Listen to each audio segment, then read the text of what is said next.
मेरा प्यारा देशवासीहरू नमस्कार। 2 दिन अघिको केही अद्भुत तस्बिरहरू, केही यादगार पल अहिले पनि मेरो आँखा अघि छ। यसैले यसपल्ट मन की बातको सुरुवात त्यही पलहरूसित गर्नेछौँ। टोकियो ओलम्पिक्समा भारतीय खेलाडीहरूलाई तिरङ्गा लिएर हिँडेको देख्दा म मात्र होइन, सम्पूर्ण देश नै रोमाञ्चित बन्यो। सम्पूर्ण देशले जसै एक भएर आफ्नो योद्धाहरूलाई भन्यो, विजय भव, विजय भव। जब यी खेलाडी भारतबाट गएका थिए तब मलाई यिनीहरूसित बात गर्ने, उनीहरूबारे जान्ने अनि देशलाई बताउने अवसर मिलेको थियो। यी खेलाडी जीवनका अनेक चुनौतीहरूलाई पार गर्दै यहाँसम्म पुगेका हुन्। आज उनीहरूसित तपाईको प्रेम अनि सपोर्टको ताकत छ। यसैले आउनुहोस्, मिलेर आफ्ना सबै खेलाडीहरूको आफ्नो शुभकामना दिउँ, उनीहरूको हौसला बढाउँ। सोसियल मिडियामा ओलम्पिक्स खेलाडीहरूको सपोर्टको लागि हाम्रो भिक्ट्री पञ्च क्याम्पेन अहिले सुरु भइसकेको छ। तपाईँ पनि आफ्नो टिमको साथ आफ्नो भिक्ट्री पञ्च सेयर गर्नुहोस्, इन्डियाको लागि चियर गर्नुहोस्। साथीहरू, जसले देशको लागि तिरङ्गा उठाउँछन् उसको सम्मानमा भावनाहरूले भरिनु स्वाभाविक नै हो। देशभक्तिको यो भावनाले हामी सबैलाई जोड्दछ। भोलि अर्थात् 26 जुलाईमा कारगिल विजय दिवस पनि हो। कारगिलको युद्ध भारतका सेनाहरूको शौर्य अनि संयमको यस्तो प्रतीक हो जसलाई सम्पूर्ण विश्वले देखेको छ। यसपल्ट यो गौरवशाली दिवस पनि अमृत महोत्सवको बीचमा मनाइनेछ। यसैले यो अझ विशेष हुँदछ। म चाहन्छु कि तपाईँ कारगिललाई रोमाञ्चित गरिदिने गाथा अवश्य पढ्नुहोस्। कारगिलका वीरहरूलाई हामी सबै नमन गरौँ। साथीहरू, यसपल्ट 15 अगस्तमा देशले आफ्नो आजादीको 75औं वर्षमा प्रवेश गरिरहेको छ। यो हाम्रो धेरै ठुलो सौभाग्य हो कि जुन आजादीको लागि देशले शताब्दीऔं प्रतीक्षा गर्यो, त्यसको 75 वर्ष हुने दिनको हामी साक्षी बनिरहेका छौँ। तपाईलाई याद होला, आजादीको 75 वर्ष मनाउनको लागि 12 मार्चमा बापुको साबरमती आश्रमदेखि अमृत महोत्सवको सुरुवात भएको थियो। यसै दिन बापुको दाण्डीलाई पनि पुनर्जीवित गरिएको थियो।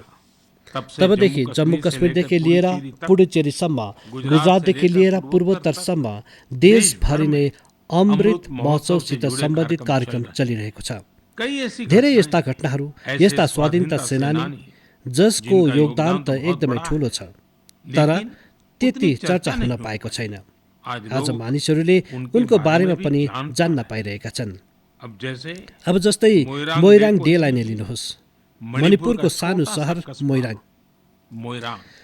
कुनै समय नेताजी सुभाष चन्द्र बोसको इन्डियन नेसनल आर्मी अर्थात् आईएनए को एउटा प्रमुख ठेगाना थियो। यहाँ आजादीको अघि नै आईएनए को कर्नल शौकत मलिकजीले झण्डा फहराएका थिए। अमृत महोत्सवको अवधि 14 अप्रेलमा त्यही मोइराङ एकपल्ट फेरि तिरङ्गा फहरायो। यस्तो धेरै स्वाधीनता सेनानी र महापुरुष छन् जसलाई अमृत महोत्सवमा देशले याद गरिरहेको छ। सरकार अनि सामाजिक सङ्गठनहरूको तर्फबाट पनि लगातार यससित सम्बन्धित कार्यक्रम आयोजन गरिँदैछ। यस्तै एउटा आयोजन यसपल्ट 15 अगस्तमा हुन गइरहेको छ। यो एउटा प्रयास हो राष्ट्रगानसित सम्बन्धित। सांस्कृतिक मन्त्रालयको कोसिस छ कि यस दिन धेर भन्दा धेर भारतवासी मिलेर राष्ट्रगान गाउन्। यसको लागि एउटा वेबसाइट पनि बनाइएको छ, राष्ट्रगान.in। यस वेबसाइटको मद्दतले तपाईँ राष्ट्रगान गाएर त्यसलाई रेकर्ड गर्न पाउनुहुनेछ। यस अभियानसित जोडिन पाउनुहुनेछ। मलाई आशा छ तपाईँ यस अद्वितीय पहलसित अवश्य जोडिनुहुनेछ। यस्तै प्रकारको धेरैवटा अभियान, धेरैवटा प्रयास तपाईले आउँदो दिनहरूमा देख्नुहुनेछ। अमृत महोत्सव कुनै सरकारको कार्यक्रम होइन, कुनै राजनीतिक दलको कार्यक्रम होइन। यो कोटी कोटी भारतवासीहरूको कार्यक्रम हो। हरेक स्वतन्त्र अनि कृतज्ञ भारतीयबाट आफ्नो स्वतन्त्रता सेनानीहरूलाई नमन छ अनि यस महोत्सवको मूल भावनाको विस्तार त एकदमै विशाल छ। यो भावना छ आफ्नो स्वाधीनता सेनानीहरूको मार्गमा हिँड्नु, उनीहरूको सपनाको देश बनाउनु।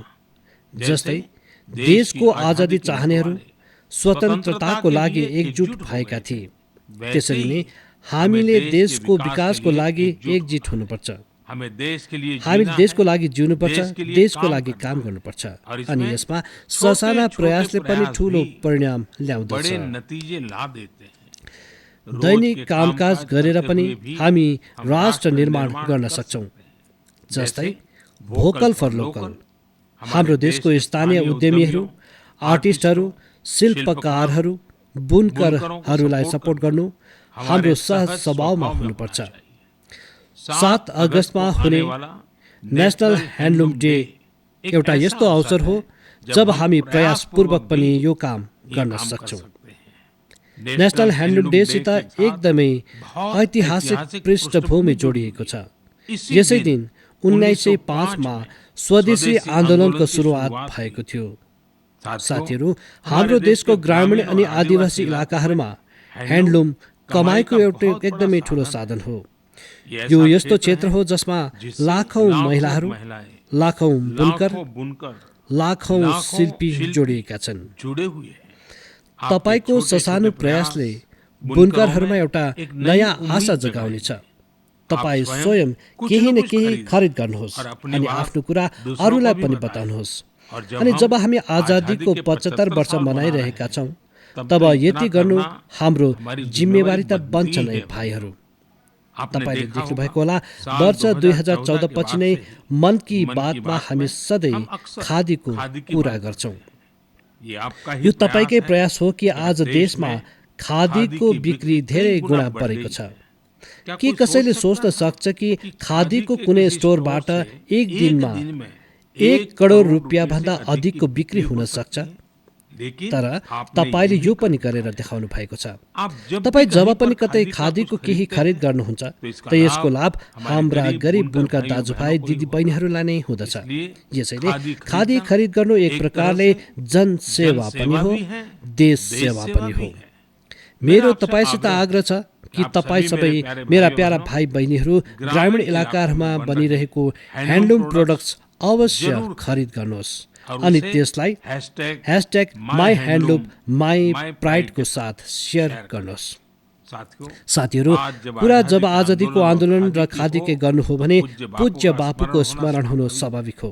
जस्तै बापुको नेतृत्वमा भारत छोडो आन्दोलन चलेको थियो, त्यस्तै नै आज हरेक देशवासीले भारत जोडो आन्दोलनको नेतृत्व गर्नुपर्छ। यो हाम्रो कर्तव्य हो कि हामी आफ्नो काम यस प्रकार गरौँ जो विविधताहरूद्वारा हाम्रो भारतलाई जोड्नमा मद्दतगार होस्। आउनुहोस् हामी अमृत महोत्सवमा यो अमृत सङ्कल्प लिउँ कि देश नै हाम्रो सबैभन्दा ठुलो आस्था, सबैभन्दा ठुलो प्राथमिकता बनिरहनेछ। नेसन फर्स्ट अलवेज फर्स्टको मन्त्रको साथ नै हामीले अघि बढ्नुपर्छ। मेरा प्यारा देशवासीहरू, आज म मन की बात सुनिरहेका मेरा युवा साथीहरूलाई विशेष आभार व्यक्त गर्न चाहन्छु।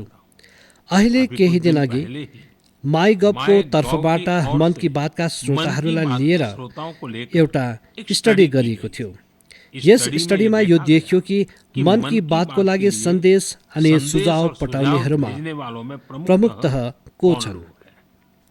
स्टडीपछि यो जानकारी अघि आयो कि सन्देश अनि सुझाव पठाउनेहरूमा करिब 75% 35 वर्षभन्दा कम आयुका हुँदछन्। अर्थात् भारतको युवा शक्तिको सुझावले मन की बातलाई दिशा दिइरहेको छ। म यसलाई एकदमै राम्रो सङ्केतको रूपमा हेर्दछु। मन की बात एउटा यस्तो माध्यम हो जहाँ सकारात्मकता छ, संवेदनशीलता छ। मन की बातमा हामी पोजिटिभ कुरा गर्दछौँ। यसको क्यारेक्टर कलेक्टिभ छ। सकारात्मक विचार र सुझावहरूको लागि भारतका युवाहरूको यो सक्रियताले मलाई आनन्दित गर्दछ।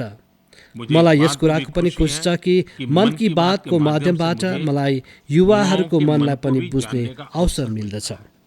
साथीहरू, तपाईहरुबाट पाएको सुझाव नै मन की बातको असली ताकत हो। तपाईको सुझावले नै मन की बातको माध्यमबाट भारतको विविधतालाई प्रकट गर्दछ। भारतवासीहरूको सेवा अनि त्यागको सुगन्धलाई चारै दिशामा फैलाउँदछ। हाम्रा परिश्रमी युवाहरूको इनोभेसनले सबैलाई प्रेरित गर्दछ। मन की बातमा तपाई धेरै प्रकारको आइडियाज पठाउनुहुन्छ। हामी सबै माथि त चर्चा गर्दैनौँ, तर त्यसमध्ये धेरैवटा आइडियाजलाई म सम्बन्धित विभागहरूलाई अवश्य पठाउँछु ताकि त्यसमाथि अझ काम गर्न सकियोस्। साथीहरू, म तपाईलाई साई प्रणितजीको प्रयासहरूको बारेमा बताउन चाहन्छु। साई प्रणितजी एक सफ्टवेयर इन्जिनियर आन्ध्र प्रदेश निवासी हुन्। पछिल्लो वर्ष उनले देखे कि उनको यहाँ मौसमको मारको कारण किसानहरूले धेरै नोक्सान उठाउनु परेको थियो। मौसम विज्ञानमा उनको रुचि वर्षौंदेखि थियो। यसैले उनले आफ्नो रुचि अनि आफ्नो ट्यालेन्टलाई किसानहरूको भलाइको लागि प्रयोग गर्ने निर्णय लिए। अहिले उनी अलग अलग डेटा सोर्सेसबाट वेदर डेटा खरिद गर्दछन्, त्यसको विश्लेषण गर्दछन् अनि स्थानीय भाषामा अलग अलग माध्यमहरूबाट किसानहरू समक्ष जरुरी जानकारी पुर्याउँछन्। वेदर अपडेट्स बाहेक प्रणितजी अलग अलग क्लाइमेट कन्डिसन्समा मानिसहरूले के गर्नुपर्छ गाइडेन्स पनि दिँदछन्। विशेष गरी बाढबाट बाँच्नको लागि वा फेरि तुफान अथवा बिजुली चम्किँदा कसरी बाँच्नुपर्छ यसबारे पनि उनी मानिसहरूलाई बताउँछन्। साथीहरू, एकातिर यी नौजवान सफ्टवेयर इन्जिनियरको यो प्रयास हृदयलाई छुने प्रकारको छ, त अर्कोतिर हाम्रा एक साथीद्वारा गरिएको टेक्नोलोजीको उपयोगले पनि तपाईलाई अचम्बित गर्नेछ। यी साथी हुन् ओडिसाको सम्बलपुर जिल्लाको एउटा गाउँमा बस्ने श्रीमान इसाक मुण्डाजी। इसाकजी कुनै समय एक दैनिक मजदुरको रूपमा काम गर्दथे, तर अहिले उनी एक इन्टरनेट सेन्सेसन बनेका छन्। आफ्नो युट्युब च्यानलबाट उनले धेरै रुपियाँ कमाइरहेका छन्। उनी आफ्नो भिडियोजमा स्थानीय व्यञ्जन, पारम्परिक खाना बनाउने तरिका, आफ्नो गाउँ, आफ्नो लाइफस्टाइल, परिवार अनि खानपानको आदतहरूलाई प्रमुखताको साथ देखाउँछन्। एक युट्युबरको रूपमा उनको यात्रा मार्च 2020 मा सुरु भएको थियो, जब उनले ओडिसाको प्रसिद्ध स्थानीय व्यञ्जन पखालसित जोडिएको एउटा भिडियो पोस्ट गरेका थिए। त्यस बेलादेखि उनले सैकडौं भिडियो पोस्ट गरिसकेका छन्। उनको यो प्रयास धेरै कारणहरूले सबैभन्दा अलग छ, विशेष गरी यसकारण कि यसबाट सहरमा बस्ने मानिसहरूले त्यो जीवनशैली देख्ने अवसर पाउँछन् जसको बारेमा उनीहरूलाई धेर थाहा छैन।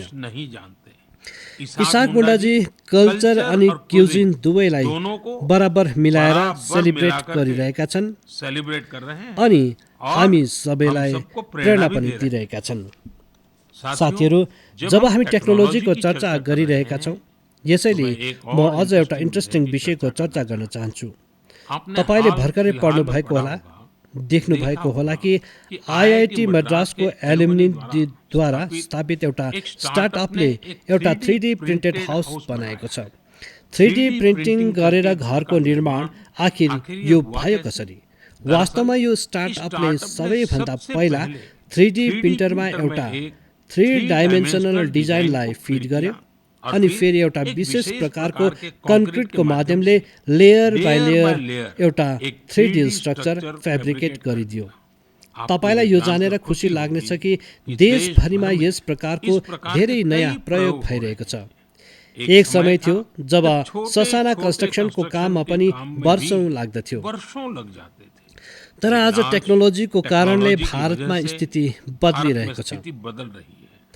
केही समय पहिला हामीले दुनियाँभरिको यस्ता इनोभेटिभ कम्पनीजलाई आमन्त्रित गर्नको लागि एउटा global housing technology challenge launch गरेका थियौँ। यो देशमा आफ्नै प्रकारको बेग्लै प्रकारको अद्वितीय प्रयास हो। यसैले हामीले यसलाई लाइट हाउस प्रोजेक्टको नाम दिएका थियौँ। हाल देशमा 6 अलग अलग जग्गाहरूमा लाइट हाउस प्रोजेक्ट्समा तेजीका साथ काम चलिरहेको छ। यी लाइट हाउस प्रोजेक्ट्समा मोडर्न टेक्नोलोजी अनि इनोभेटिभ तरिकालाई प्रयोग गरिन्छ। यसबाट कन्स्ट्रक्सनको टाइम कम हुँदछ, साथै जुन घर बन्दछ त्यो अधिक टिकाउ, किफायती अनि आरामदायक हुँदछ। मैले हालैमा ड्रोन्सको माध्यमबाट यी प्रोजेक्ट्सको समीक्षा पनि गरेँ अनि कार्यको प्रगतिलाई लाइभ हेरेँ। इन्डोरको प्रोजेक्टमा ब्रिक अनि मोर्टार बल्सको सट्टा प्री फेब्रिकेटेड स्यान्डविच प्यानल सिस्टमको प्रयोग गरिँदैछ। राजकोटमा लाइट हाउस फ्रेन्च टेक्नोलोजीले बनाइँदैछ, जसमा टनलको माध्यमबाट मोनोलिथिक कन्क्रिट कन्स्ट्रक्सन टेक्नोलोजीको प्रयोग भइरहेको छ। यस टेक्नोलोजीबाट बनिएको घर आपदाहरूको सामना गर्नमा धेरै सक्षम हुनेछ। चेन्नईमा अमेरिका अनि फिनल्यान्डको टेक्नोलोजिस्ट प्रिकास्ट कन्क्रिट सिस्टमको उपयोग गरिँदैछ। यसबाट घर चाँडो पनि बनिनेछ अनि लागत पनि कम आउनेछ। राँचीमा जर्मनीको 3D कन्स्ट्रक्सन सिस्टमको प्रयोग गरेर घर बनाइनेछ। यसमा हरेक कोठालाई अलग्गै बनाइनेछ। फेरि पुरा स्ट्रक्चरलाई त्यस्तै प्रकारले जोडिनेछ जस्तै ब्लक टोइसलाई जोडिन्छ। अगरतलामा न्युजिल्यान्डको टेक्नोलोजीको उपयोग गरेर स्टिल फ्रेमको साथ घर बनाइँदैछ, जसले ठुलो भुइँचालोलाई झेल्न सक्छ। त्यही लखनऊमा क्यानाडाको टेक्नोलोजीको प्रयोग गरिँदैछ। यसमा प्लास्टर अनि पेन्टको जरुरत पर्दैन अनि तेजीको साथ घर बनाउनको लागि पहिलेबाटै तयार भित्ताहरूको प्रयोग गरिनेछ। साथीहरू, आज देशमा यो प्रयास भइरहेको छ कि यसले प्रोजेक्ट इन्क्युबेसन सेन्टर्सले जस्तै काम गरोस्। यसमा हाम्रा प्लानर्स, आर्किटेक्ट्स, इन्जिनियर्स अनि स्टुडेन्ट्सले नयाँ टेक्नोलोजीलाई जान्न सक्नेछन् अनि त्यसको एक्सपेरिमेन्ट पनि गर्न पाउनेछन्। म यस कुरालाई विशेष रूपमा आफ्नो युवाहरूको लागि साझा गरिरहेको छु ताकि हाम्रा युवा राष्ट्र हितमा टेक्नोलोजीको नयाँ नयाँ क्षेत्रहरूतर्फ प्रोत्साहित हुन सकुन्। मेरा प्यारा देशवासीहरू, तपाईले अंग्रेजीको एउटा भनाइ सुन्नुभएको होला, to learn is to grow, अर्थात् सिक्नु नै अघि बढ्नु हो। जब हामी केही नयाँ सिक्छौँ तब हाम्रो लागि प्रगतिको नयाँ नयाँ बाटो आफै आफ खोलिन्छ। जब पनि कतै लिगबाट हटेर केही नयाँ गर्ने प्रयास भएको छ, मानवताको लागि नयाँ द्वार खुलेको छ, एउटा नयाँ युगको आरम्भ भएको छ। अनि तपाईले देख्नु भएको होला, जब कहीँ कतै नयाँ हुँदछ तब त्यसको परिणामले हर कसैलाई आश्चर्यचकित गरिदिन्छ। जस्तै कि यदि म तपाईलाई सोधुँ कि त्यो कुन चाहिँ राज्य हो जसलाई तपाईँ आइफल एप्पलको साथ जोड्नुहुन्छ, तब यो स्पष्ट हुन्छ कि तपाईको मनमा सबैभन्दा पहिला हिमाचल प्रदेश, जम्मू कश्मीर अनि उत्तराखण्डको नाम आउनेछ। तर यदि म भनौँ कि यो लिस्टमा मणिपुरको नाम पनि जोड्नुहोस्, तब सायद तपाईँ आश्चर्यमा पर्नुहुनेछ। केही नयाँ गर्न जोशले भरिएका युवाहरूले मणिपुरमा यो उपलब्धि हासिल गरेर देखाएका छन्। हिजोआज मणिपुरको उखरुल जिल्लामा आइफलको खेतीले गति समातेको छ। यहाँका किसान आफ्नो बगानहरूमा आइफलको उत्पादन गरिरहेका छन्। आइफल फलाउनका लागि मानिसहरूले यसै अनुरूप हिमाचल गएर ट्रेनिङ पनि लिएका छन्। यिनै मध्ये एक हुन् टीएस रिङफामी योङ। उनी पेसाले एक एरोनोटिकल इन्जिनियर हुन्। उनले आफ्नो श्रीमती टीएस एन्जेल्ससित मिलेर आइफलको उत्पादन गरेका हुन्। यस्तै प्रकारले अवुनगसे सिमरे अगस्टिनाले पनि आफ्नो बगानमा आइफलको उत्पादन गरेका छन्। अवुनसी दिल्लीमा जब गर्थिन्, त्यो छोडेर उनी आफ्नो गाउँ फर्किन् अनि आइफलको खेती सुरु गरिन्। मणिपुरमा आज यस्ता धेरै एप्पल ग्रोवर्स छन् जसले केही अलग अनि नयाँ गरेर देखाएका छन्। साथीहरू, हाम्रा आदिवासी समुदायमा किम्बु एकदमै लोकप्रिय रहेको छ। आदिवासी समुदायका मानिसहरू धेरै अघिदेखि किम्बुको खेती गर्दछन्, तर कोभिड-19 महामारीपछि यसको खेती विशेष रूपले बढ्दै गइरहेको छ। त्रिपुराको उनाकोटीका यस्तै 32 वर्षका मेरा साथी छन् विक्रमजित चकमा। उनले किम्बुको खेतीको सुरुवात गरेर धेरै नाफा पनि कमाएका छन् अनि अब उनी मानिसहरूलाई किम्बुको खेती गर्नको लागि प्रेरित पनि गरिरहेका छन्। राज्य सरकार पनि यस्ता मानिसहरूको मद्दतको लागि अघि आएको छ। सरकारद्वारा यसको लागि धेरै विशेष नर्सरी बनाइएको छ ताकि किम्बुको खेतीसित जोडिएका मानिसहरूको माग पूरा गर्न सकियोस्। खेतीमा इनोभेसन भइरहेको छ त खेतीको बाई प्रोडक्ट्समा पनि क्रिएटिभिटी देख्न पाइँदैछ। साथीहरू, मलाई उत्तर प्रदेशको लखिमपुर खिरीमा गरिएको एउटा प्रयासको बारेमा पनि पत्तो लागेको छ। कोभिडको अवधि नै लखिमपुर खिरीमा एउटा अद्वितीय पहल भएको छ। त्यहाँ महिलाहरूलाई केराको बेकार डाँठबाट फाइबर बनाउने ट्रेनिङ दिने काम सुरु गरिएको छ। वेस्टबाट बेस्ट गर्ने मार्ग। केराको डाँठलाई काटेर मसिनको मद्दतले बनाना फाइबर तयार गरिन्छ, जो जुट वा पटुवा जस्तो हुँदछ। यस फाइबरबाट ह्यान्डब्याग, चटाई, दरी, धेरै चिजहरू बनाइन्छ। यसबाट एक त फसलको कचराको प्रयोग सुरु भयो, त्यही अर्कोतिर गाउँमा बस्ने हाम्रा बहिनीहरू, छोरीहरूलाई आयको अझ एउटा साधन प्राप्त भयो। बनाना फाइबरको यस कामबाट एक स्थानीय महिलालाई 400 देखि 600 रुपियाँ प्रतिदिनको कमाई हुँदछ। लखिमपुर खिरीमा सैकडौँ एकर जमिनमा केराको खेती हुँदछ। केराको फसलपछि साधारण किसानहरूलाई यसको डाँठ फ्याँक्नको लागि अलग्गै खर्च गर्नु पर्दथ्यो। अब उनीहरूको यो पैसा पनि बाँच्दछ, अर्थात् आपको आप खोयाको दाम। यो भनाइ यहाँ एकदमै सही हुँदछ। साथीहरू, एकातिर बनाना फाइबरबाट प्रोडक्ट्स बनाइँदैछ, त्यही अर्कोतिर केराको आटाबाट डोसा वा गुलाब जामुन जस्ता स्वादिष्ट व्यञ्जन पनि बनिरहेको छ।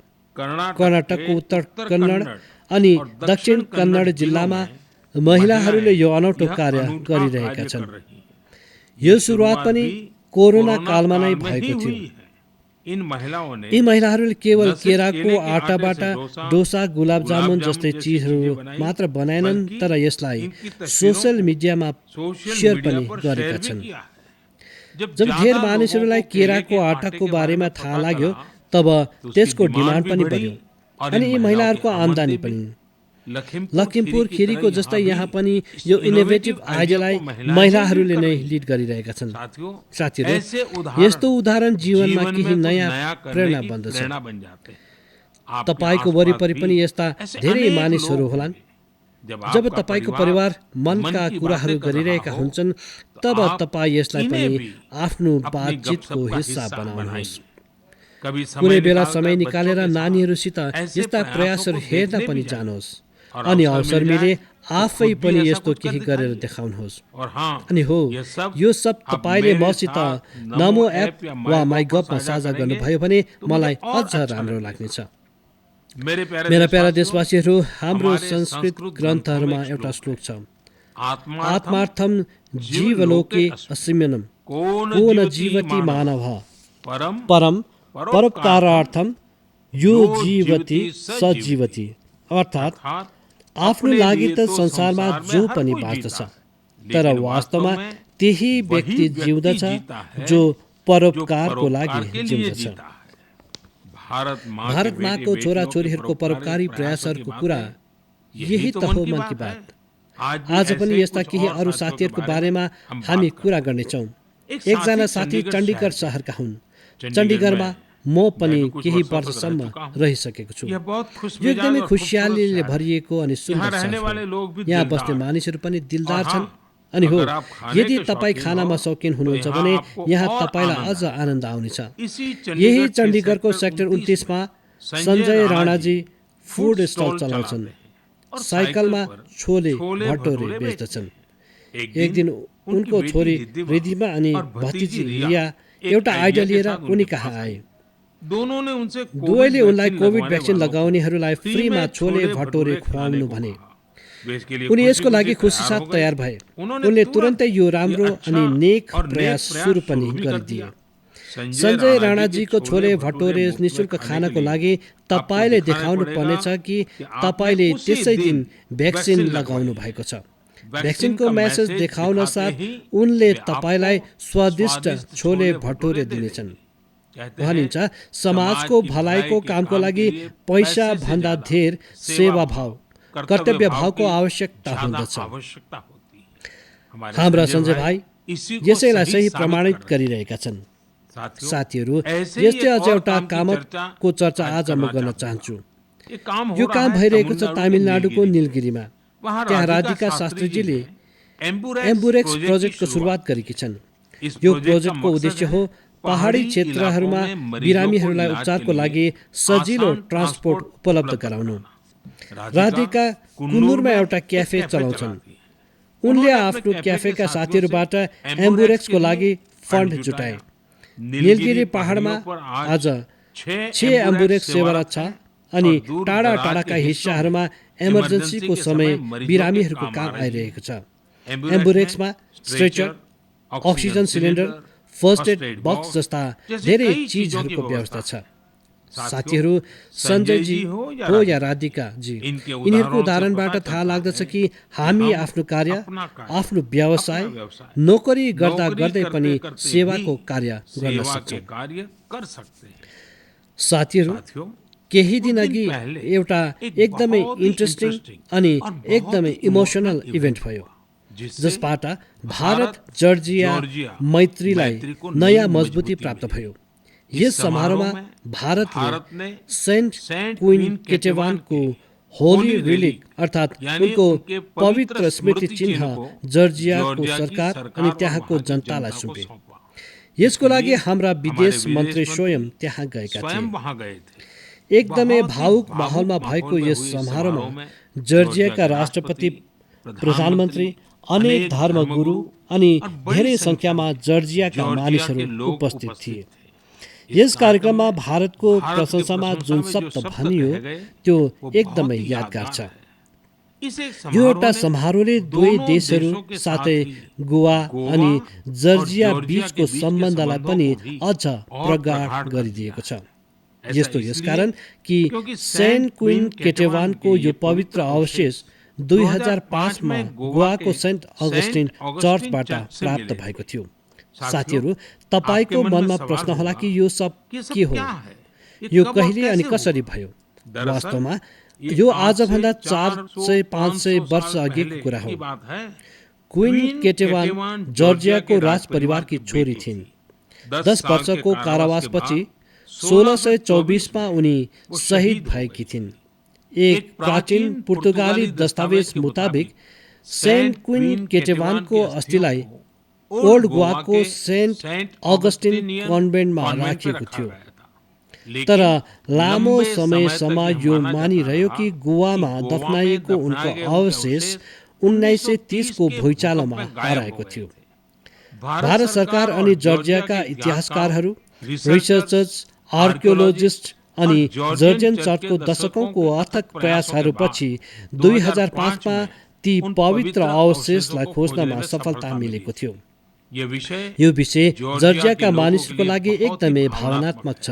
यसैले उनीहरूको हिस्टोरिकल, रिलिजियस अनि स्पिरिचुअल सेन्टिमेन्ट्सलाई ध्यानमा राख्दै भारत सरकारले यी अवशेषहरूको एउटा अंश जर्जियाका मानिसहरूलाई भेट दिने निर्णय लियो। भारत अनि जर्जियाको साझा इतिहासको यस अनौठो पक्षलाई जोगाइ राख्नको लागि म आज गोवाका मानिसहरूलाई हृदयबाट धन्यवाद दिन चाहन्छु। गोवा धेरै महान आध्यात्मिक धरोहरहरूको भूमि रहेको छ। सेन्ट अगस्टिन चर्च युनेस्कोको world heritage site churches and convents of गोवाको एउटा हिस्सा हो। मेरा प्यारा देशवासीहरू, जर्जियाबाट अब म तपाईहरूलाई सिधा सिङ्गापुर लिएर जानेछु, जहाँ यस महिनाको सुरुमा एउटा अझ गौरवशाली अवसर अघि आएको थियो। सिङ्गापुरका प्रधानमन्त्री अनि मेरो मित्र ली सेन लुङले हालैमा रेनोभेट गरिएको सिलाट रोड गुरुद्वाराको उद्घाटन गरे। उनीहरूले पारम्परिक सिख फेटा पनि लगाएका थिए।